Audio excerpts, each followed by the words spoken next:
Comparing 2019 to 2020 for Bethesda as an entire company, it's been a night and day difference. Now, it's obviously not I can't say it's been great, but it's been better. And also, 2019 was probably one of the worst years in the company's history, at least from the consumer's perspective. Who knows what's going on financially in the background for them, but it was just non-stop from the release of Wolfenstein Youngblood, which was just laughable and insulting to fans of the franchise, and it was clear what Bethesda was trying to do with that lazy release. And then there was also obviously just the non-stop controversies associated with Fallout 76. It just felt like every other day there was just something else, something that you couldn't have predicted, but Bethesda did it and it seemed to anger the community. But still, people have stuck with Bethesda, thinking that good times are ahead and this company is going to change for the better. They're listening to the fans. As most of you know, I'm very skeptical on that, and I don't really believe it, because I think the company is still going to be integrating some of these monetization schemes and some of these various controversial things that they've done the last few years. They're not going away. We're going to continue to see that moving forward. The question really is, are players going to become normalized to this behavior? And somewhat it kind of already has become normalized with Fallout 76, which is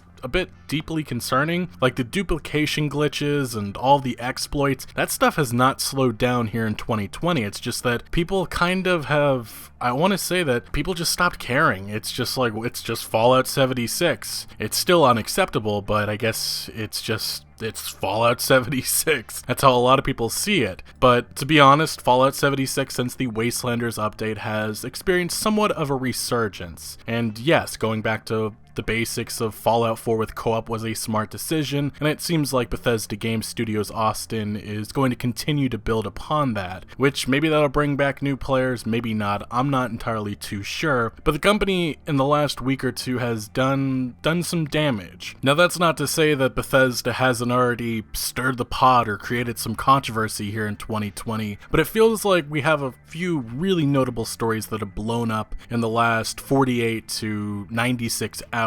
And we have to discuss all of this, because first it includes some very shady business going on with Doom Eternal on PC, in which a lot of players are pissed, and it's resulted in the game getting review bombed on Metacritic and Steam, so we have to go over that. And then there's also Bethesda's VP of Marketing lashing out at fans hoping for some information on the Elder Scrolls 6, and then we have Fallout 76's latest monetization scam that likely will work, and it achieves what Bethesda has been trying to do, which is probably make a profit from this dumpster fire. But we have a lot to break down today, but as usual, before we proceed forward, if you do go on to enjoy this content and want to show your support for more videos like this, please consider hitting that like button, subscribing for more, and turning notifications on so you do not miss out on any new videos. Also, as I recently announced, I am on Patreon now. If you want to help out the channel further with financial support and gain some benefits like deciding certain upcoming videos, become a patron today. As always, links are down in the description below. Nonetheless, it's quite clear that Fallout 76 is enjoying a resurgence, as Bethesda simply went back to the basics, things that worked before with, say, Fallout 4. That's all people really wanted from Fallout 76, and Bethesda seemed to miss that mark at release and the number of months afterwards, but they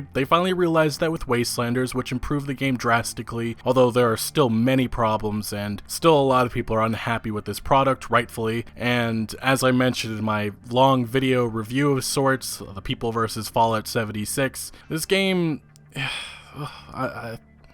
I don't really know what to say about it. It's just been a roller coaster. It certainly is not very good in my opinion still, but I guess it has potential to make a lot of people happy. I think that's what matters. I think that there is enjoyment to come from Fallout 76, and there is a community that has stuck with this game. But so far here in 2020, as of right now, there is a player base that has returned. There's interest. On Twitch, we can clearly see that. This is the first time in a long time that people are sticking with this game. But one of the big problems with Fallout 76 is, well, for a live service, there really isn't a reason to stick around. Like, there's not, once you get some of the top tier legendaries and you play the game of luck, it's pretty much that's it. You just wait until the next big update. And Bethesda has been trying to solve that problem, and that has finally come with a new grindy season pass. This is what was announced. Fallout 76 Inside the Vault, introducing the 2020 roadmap and 76 seasons. Don't you love roadmaps? I certainly do not. But yeah, they obviously cited Fallout 76 Wastelanders, all this free content that people can take part in right now, and then we get an idea of some of the other content that's coming. And some of this stuff does look good. Like there's a whole new Brotherhood of Steel quest line that seems to be coming later this year. It's going to start off in fall, and then by winter, that's when the actual big storyline content is going to be coming. Who knows if that'll actually be delivered on time, maybe not. But I think the more interesting thing is 76 seasons, which is pretty much Fallout 76 finally getting a battle pass system. And there are some problems with this, as you might expect. But yes, Bethesda needs some more money because yes, another monetization system was definitely needed. It's not like the massive Atomic Shop store wasn't enough, or the subscription service, which was already ridiculous. Yeah, battle pass, I guess that makes complete sense for this messy live service. But anyway, let's get to the description of this and then let's get to the problems. 76 Seasons, introducing. We're excited to share an in-depth preview of our new season system with you, which brings a new account-wide progression system to Fallout 76 that will overhaul our current challenges and help you rake in lots of new rewards along the way. This is our take on a season pass, which is actually just a battle pass style system designed specifically for Fallout 76, and as they mentioned below, everyone will be able to take part in our inaugural summer season for free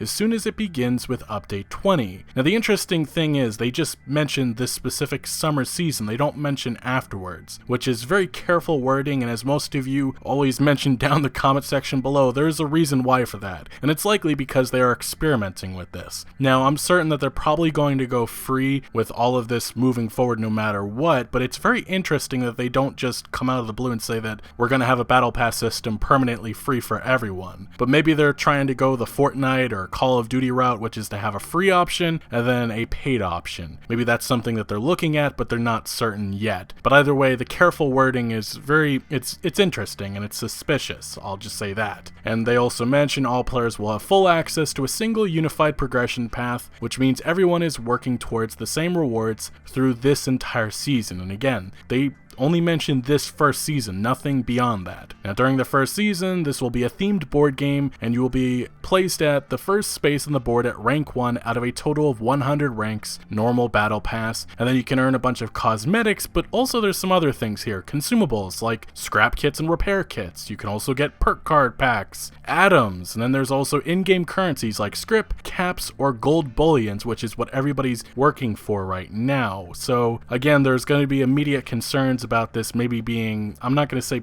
well I am going to say it could be pay to win, but those are the concerns that some have right now. A lot of the Fallout community just doesn't seem to care anymore about any of this monetization stuff, which is kind of disappointing and troubling, but maybe that's a conversation for another day. Regardless, let's move along, get down further into this. Now, seasons are also going to be replacing something, which is challenges. Seasons are going to bring a major overhaul for the challenge system, but challenges themselves are not going away, kinda. And then they continue saying if you join a season late, pretty much you can pay your way through it after 2 weeks. And then we get to the lower part of this article from Bethesda. It says, our original challenge system was not quite as engaging as we had hoped. Some challenges were complicated, and almost all of them awarded atoms. We wanted to revisit our challenges and rewards to create a new system that is more fun, flexible, and offers more to look forward to every time you log in. And then Bethesda says that we currently plan to have 4 seasons per year. Each will generally last for around 10 weeks, with a few weeks break before the next season begins. To keep things fresh, every season will feature its own unique theme and set of rewards. Again, there's no mention if future seasons will be free. I'm assuming that it's going to be free, but it's not mentioned for some weird reason. Now, to the frequently asked questions, this is where I start scratching my head. How long will it take to rank up? And the answer is each rank up should take between 1 and 2 hours of playtime, with earlier ranks taking closer to 1 hour and later ranks nearing 2. So here's my assumption. Well, this is my calculation. I'm just going to make up something very random. So the first 50 ranks, this is being generous because I think it's more like the first 5 or 10, but the first 50 ranks, let's just say that takes about an hour of gameplay, and the next 50 take around 2 hours. So very likely to make all the way through this within 10 weeks would be 150 hours of gameplay, which, if I'm being completely honest, I don't think most people can or want to spend that much time on Fallout 76. Now, I largely say that because people have jobs, other things they have to do, and they don't have that much time to spend on this specific live service. Now, Fallout 76, there is one important thing that should be noted. A lot of people came back for the Wastelanders content, and just that, they're not here for this grindy busy work. Now, I'm sure there's a tons of hardcore players that will stick around because, yes, certainly a lot of people love the grind that this game has. The grind for legendaries, and now the grind for the Wastelanders content, the weapons and armor that you can only earn by doing daily quests and certain activities in the world. I believe estimates said that it would take 41 weeks to earn enough gold bullions to buy every single Wastelanders weapon, armor, all the content that was included with that specific update. And now we have this new season, which is going to add a lot more grind, and yeah, a lot of people will like that, but a lot of people just don't have the time for that, and Bethesda knows that. That's the specific reason why a battle pass system like this is here. It's to present really two options to the more casual players. You can either grind your way through the system, or you can spend some bucks on some atoms and get those specific cosmetics or whatever items that you want to from this season or battle pass, whatever. I don't know why Bethesda calls it a season pass, but regardless, that's the goal. It's to make some more money because that's what Fallout 76, well, that's why it exists in the first place. Now, continuing on, it says, if daily and weekly challenges no longer award atoms, will I still earn the same amount in the new system? And Bethesda says there are fewer atoms overall up for grabs in this new system, and the rest of this doesn't even matter because that's the reason why the challenge system is being overhauled, and it's because players were earning too much atoms from that system. Now, a lot of people have said, why doesn't Bethesda just keep that system in place and then put the battle pass on top of it? And the reason why they don't want to do that is because they want to make sure that they're getting people to actually spend real world money on the rank ups, and if people are earning too much atoms, well, that's not going to work out, is it? So it's a business decision, a smart one, but it's obviously, again, something that's, I would consider, anti-consumer, which is something that has become kind of the norm with Bethesda these days. Now, continuing on, it says, will items that were previously available in the Atomic Shop be added as season rewards? We don't currently have plans to make past Atomic Shop items available as season rewards, other than consumables like scrap kits, but we will let you know if those plans change. And that's another thing. With you no longer able to earn as much atoms, you don't have the option to go into the Atomic Shop and buy the actual specific items that you want. Pretty much whatever Bethesda has on that battle pass as a reward, you get, which could be a bunch of crap that you don't want, and that's kind of a problem that's now presented, which has made a lot of people in the community unhappy. Now, to the last part, it says, can I unlock all 100 season ranks using atoms? And it says, yes, after a new season has been available for 2 weeks, you will be able to unlock ranks individually in the order that you would normally progress through them by spending 150 atoms per rank. You can do this as many times as you like, including purchasing all of the ranks in that season. And that's the goal of this whole battle pass system. That's the whole reason why battle pass systems really exist in gaming. It's to encourage more casual players to rank up and get that specific reward that maybe you're not going to be able to get in time. But regardless how much that's going to actually cost, if you want to get through all the 100 ranks, it's going to cost you about $120 with tax, which Bethesda's going to make a lot of money from this system, and they know it. Although I am kind of surprised it took them this long to come up with this. Anyway, I do kind of find it funny, again, just looking back to Bethesda's comments before release of Fallout 76, just mentioning how easy atoms would be to obtain, but now it looks like it's not going to be quite as easy as it used to be. Another thing that has changed with Fallout 76. Now, as I mentioned earlier, there are some people that are unhappy with some of these changes and concerned with Bethesda's vagueness on some of these specific details. This one Reddit user writes, so season passes, summer is given for free, how much will it cost for future seasons, and do Fallout First members get included with their... No. No, that's actually kind of funny that somebody thought that Bethesda was going to give Fallout First members special rewards for...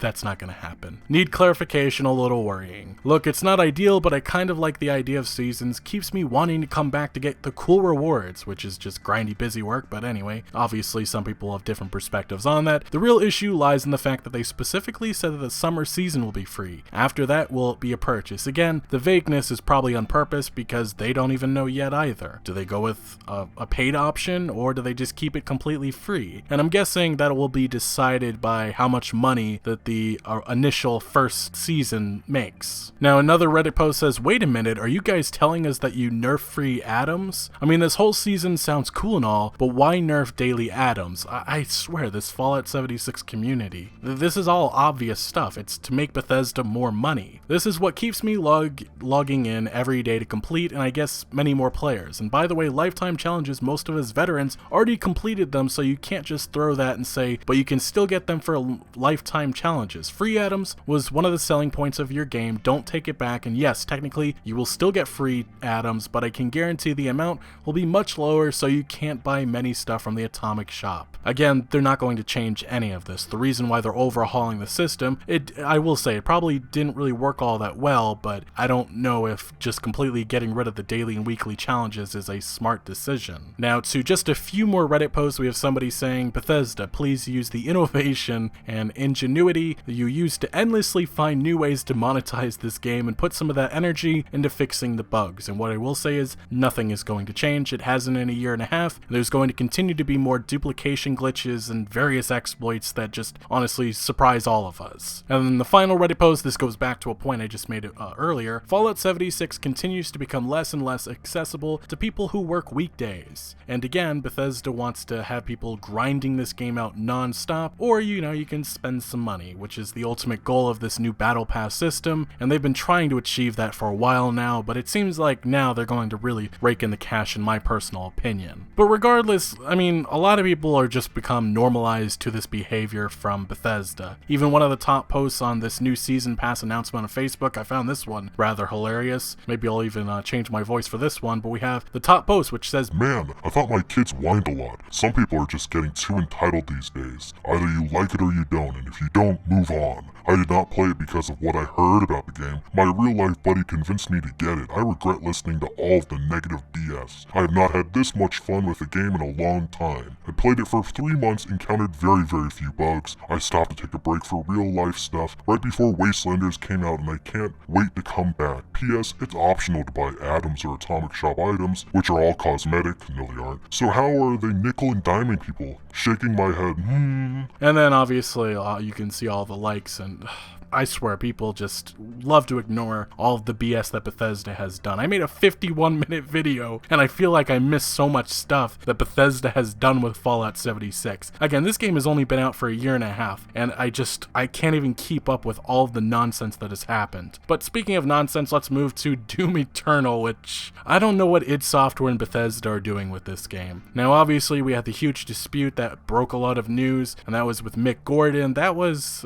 I feel like some of the frustration thrown at Bethesda and id Software was misplaced, because it seems like some of the blame, or most of the blame, should have gone on Mick Gordon. I think that the open letter from id Software really laid out what happened, and I do feel bad for the one employee at id Software who really got a lot of hate. But regardless, id Software has, well, they did something that's a big no-no in the PC community, something that Valorant did just a number of weeks ago, and it's adding some very concerning anti-cheat software. So we have this top Reddit post coming from the Doom subreddit. It says, why you should remove Doom Eternal de novo anti-cheat from your PC immediately. And then somebody notes, I recently wrote up a thread on the Doom Eternal forums as the potential dangers of de novo anti-cheat. You can find the thread here. Now, if you don't know, in the latest update for Doom, I believe it's the first one, they for some reason decided it was the brilliant time to add anti-cheat software that has pretty much admin privileges on your computer. And as you might expect, the community is pissed about this. We'll circle back to this Reddit post in a second, but here's PC Gamer's story on this. Doom Eternal's first update went live yesterday, introducing a new progression system, quality of life tweaks, and de novo anti-cheat. One of those additions has not gone down as well as the others, not to be confused with de novo anti-tamper, which is what we're usually referring to when we mention de novo. This is a new anti-cheat solution that Erdetto has been developing over the last 3 years, specifically to tackle cheating and multiplayer modes. You might not have noticed it if you've played since this update. There's no tray icon or splash screen, and even Erdetto acknowledges that this invisibility could raise some eyebrows. You don't say. And here's the specific reason why. When you start Doom Eternal for the first time, Denuvo Anti-Cheat will install a kernel mode driver that starts when the game launches and stops whenever the game does. Apparently, it avoids collecting any personally identifiable information and doesn't scan your files, take screenshots, or stream shellcode. It does collect information on how your operating system interacts with Doom, however, which it sends to Amazon servers. And again, this is like Valorant, where you just have to take their word for it pretty much. And one of the bigger issues is, let's just say, for instance, you get hacked, maybe through this anti-cheat software. Hackers certainly have made a mockery out of Denuvo in the past. The fact that this anti-cheat software essentially has admin privileges on the computer, I mean, this could be a huge problem if a hacker is able to make their way through this, and that would, yes, personal information and a lot of other stuff could be stolen. This is just a bad idea, and I really don't know why they waited until right after release to do this, because obviously PC players are going to be pissed about this, and they're not going to stop with these complaints because it's a bad look for id Software and Bethesda to not be open about this. And of course they don't want to say anything because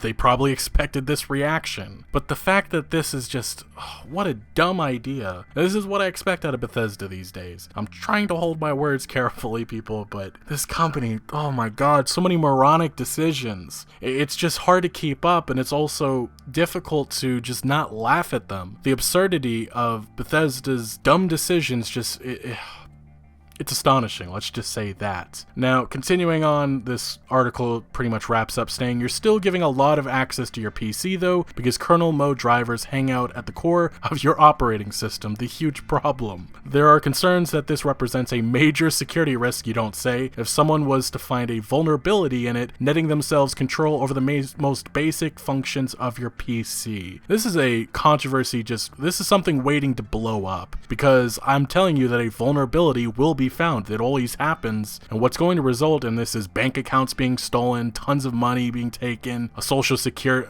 let's just say there's going to be a lot of problems.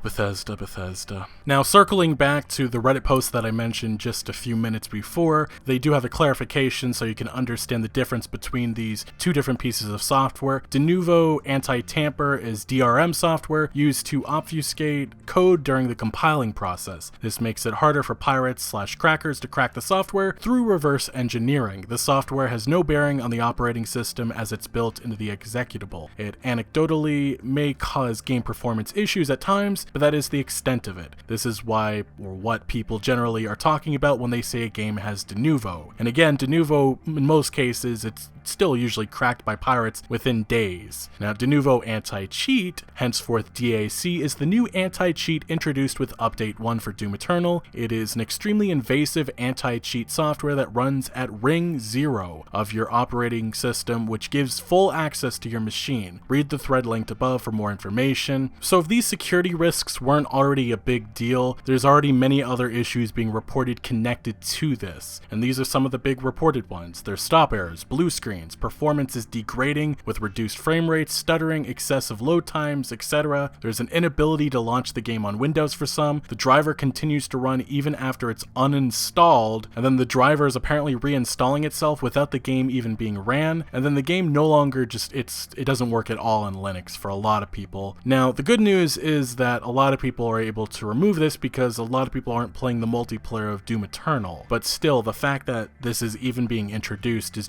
it's pathetic joke. Also, it is nice of Bethesda or id Software to put in bold that they added this software, which I consider pretty much malware or even spyware, but that doesn't change the fact that a lot of people don't read patch notes, and they're not going to realize that they have this invasive software that could create massive problems in the future if if a vulnerability happens or comes to be, which I would say in all likelihood eventually that will happen. Regardless, as you might expect, and I feel like I say this every few weeks with Bethesda, Bethesda, the PC gaming community is livid with this company. And as it says, worst choice from Bethesda regarding Eternal so far, and this is one of the top posts on the Doom subreddit. And the post actually just says in this image, it's time to stop. And if we're being honest with Bethesda, it was time to stop a long time ago. Now, if we actually head over to Steam, of course the game has been review bombed in the last number of hours, with over 1,000 negative ratings coming to be. A lot of people just absolutely livid about these changes. And then if you head to Metacritic, it's more of the same. You have comments like, it installs a rootkit on your PC. This was added after the fact, so you can't refund the game. Install the voluntary malware or lose access to the game you paid for. And bleep Bethesda. Decided it was a good idea to add Ring Zero kernel level anti-cheat months after release, which is not even legal, shoving it down my throat, even enabled when playing single player only in a game that comes with cheats for single player, even has achievements for it. It's basically spyware now. Shame on you, Bethesda. Shame on Bethesda. Isn't that kind of like the theme in the last couple of years? Anyway, as you can see, these comments go on and on. A lot of people are rightfully angry about this decision, and it is very shady to do this now, months after release. And I really just hope all of this outrage and controversy over this specific software, it began with Riot Games and Valorant, and it's now continuing here with Doom Eternal. Hopefully it discourages other companies from doing this, because it's a bad idea. And all this is going to result in is eventually a vulnerability being found, and then absolute chaos. And if any of these companies continue to have this software running, well, a lot of fingers are going to be pointing, a lot of outrage, a lot more outrage is going to erupt. But just another really dumb decision from Bethesda, in my personal opinion. Now, finally, we move on to our last subject, and that is to do with the Elder Scrolls 6. Now, obviously, at E3 2018, Bethesda shocked everyone with an announcement trailer for Starfield and the Elder Scrolls 6. They got it out of the way, they showed people that those games are coming later on, and also was partially to restore some hope in some people that were very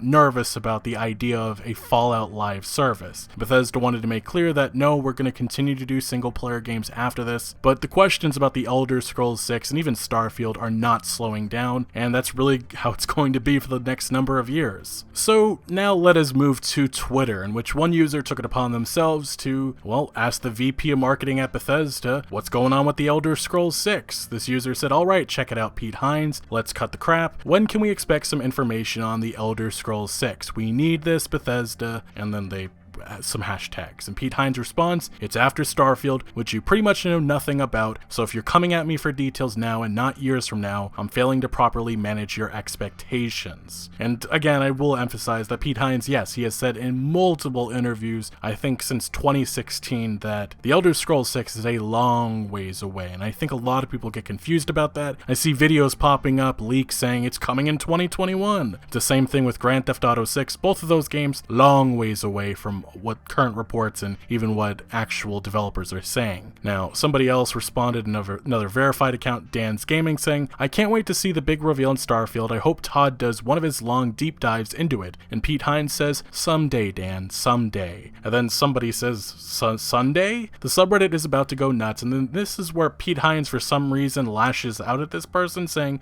Jesus effing Christ, you guys are impossible, enjoy your disappointment. Which, VP of marketing doing this, probably not a very good look, but I mean, I'm sure Pete Hines probably just is becoming exhausted by this, but I don't know why he just didn't respond at all. And this is kind of goes back to something that he has said before. He apparently reads a lot of the comments that people give to him on Twitter. He usually doesn't respond. So I don't know why in this situation he responded. And obviously this response that he gave, which was pretty harsh, was met to a lot of, I'd say, frustrated or annoyed gamers. And as you can see, it actually has been ratioed, and one of the top responses below it is from Skullsy, another YouTuber who primarily concentrates on Bethesda stuff. And he wrote, no disrespect, but maybe if you gave your community more of a timeline than it's coming instead of insulting them for being hyped, you'd get less people asking you the same thing over and over again. And I think that is it's right. I don't really understand why Pete Hines even chose to respond to this it's just a bad look. And I mean, enjoy your disappointment. Well, that could be the company's slogan at this point for everything that has happened in the last last couple of years. Hopefully that isn't something that we have to keep saying in the years ahead, but enjoy your disappointment. What a weird response coming from somebody who's in charge of marketing and is supposed to get people hyped for the future of this company. Pete Hines has always been